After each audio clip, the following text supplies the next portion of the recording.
राधे राधे दोस्तों। गाय को एक रोटी देने का कितना बड़ा पुण्य। प्राचीन समय में अयोध्या नगरी के पास एक छोटा सा ग्राम था। उस ग्राम में धीर नाम का एक निर्धन किसान रहता था। उसकी आय बहुत कम थी, लेकिन उसका हृदय अत्यंत विशाल था। वह प्रतिदिन प्रातः उठकर भगवान सूर्य को जल अर्पित करता और फिर अपने छोटे से खेत में परिश्रम करने चला जाता। उसकी पत्नी गीता सरल और धर्मपरायण स्त्री थी। वह प्रतिदिन चूल्हे पर रोटियां बनाते समय एक अतिरिक्त रोटी अलग रख देती। धीर नाम ने एक दिन पूछा, हमारे पास तो मुश्किल से 2 समय का भोजन होता है, फिर यह अतिरिक्त रोटी किसके लिए? गीता ने विनम्रता से कहा, यह गौमाता के लिए है। शास्त्रों में कहा गया है कि गाय में समस्त देवताओं का वास होता है। यदि हम उसे एक रोटी भी प्रेम से देंगे तो उसका पुण्य अनंत होगा। धीर नाम मुस्कराया पर मन में विचार करने लगा। उसी दिन जब वह खेत की ओर जा रहा था, उसने देखा कि गांव के बाहर एक दुर्बल गाय खड़ी है। उसकी आंखों में करुणा थी और वह भूख से व्याकुल प्रतीत हो रही थी। धीर नाम ने अपनी पत्नी द्वारा दी गई रोटी उसके सामने रख दी। गाय ने शांत भाव से रोटी खाई और उसकी ओर गहरी दृष्टि से देखा। उस क्षण धीर नाम को एक अलौकिक शांति का अनुभव हुआ। उस रात धीर नाम को अद्भुत स्वप्न आया। उसने देखा कि एक दिव्य प्रकाश प्रकट हुआ और उसमें से कामधेनु प्रकट हुई। उनके शरीर से तेज निकल रहा था और उनके चारों ओर देवताओं की आभा थी। कामधेनु ने कहा, हे पुत्र, तुमने जो एक रोटी प्रेम और श्रद्धा से दी वह सीधे देवलोक पहुंची है। वह रोटी केवल अन्न नहीं थी, वह तुम्हारे त्याग और विश्वास का प्रतीक थी। उसका पुण्य 100 यज्ञों के समान है। धीर नाम ने कहा, माता, मैंने तो केवल अपना कर्तव्य निभाया है। कामधेनु बोली, गाय केवल पशु नहीं, वह धर्म की आधारशिला है। स्वयं भगवान कृष्ण ने गोकुल में गायों की सेवा को सर्वोच्च धर्म बताया था।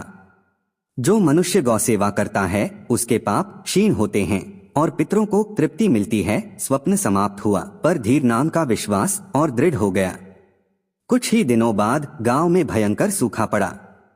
खेत सूख गए, कुएं खाली हो गए, लोग अन्न के लिए तरसने लगे। धीर नाम भी चिंतित था, पर उसने गौसेवा बंद नहीं की। वह जैसे तैसे एक रोटी अलग रखता और उसी दुर्बल गाय को खिला देता। एक दिन गांव में एक वृद्ध संत आए। लोग कहते थे कि वे स्वयं देवर्षि नारद का रूप हैं।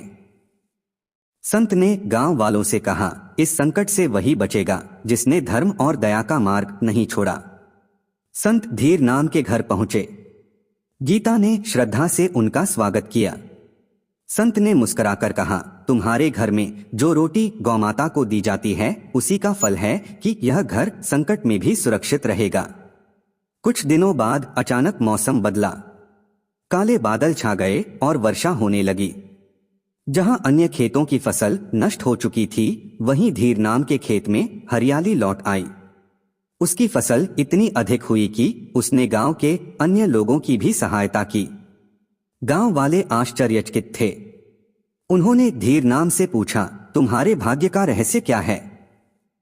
धीर नाम ने विनम्रता से कहा, यह मेरी नहीं, गौमाता की कृपा है। एक रोटी का दान छोटा लग सकता है, पर यदि वह सच्चे मन से दिया जाए तो उसका फल अनंत होता है। समय बीता, धीर नाम वृद्ध हुआ। जब उसके जीवन का अंतिम समय आया तो उसने देखा कि दिव्य प्रकाश फिर से प्रकट हुआ।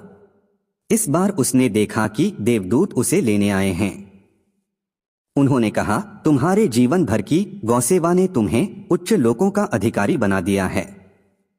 कहते हैं कि उस क्षण स्वयं माता लक्ष्मी का आशीर्वाद भी उस पर बरसा। स्कंद पुराण और अन्य ग्रंथों में वर्णन मिलता है कि गौसेवा से पितरों को तृप्ति मिलती है और घर में समृद्धि आती है। गाय को दी गई एक रोटी केवल भोजन नहीं, बल्कि श्रद्धा, दया और त्याग का प्रतीक है।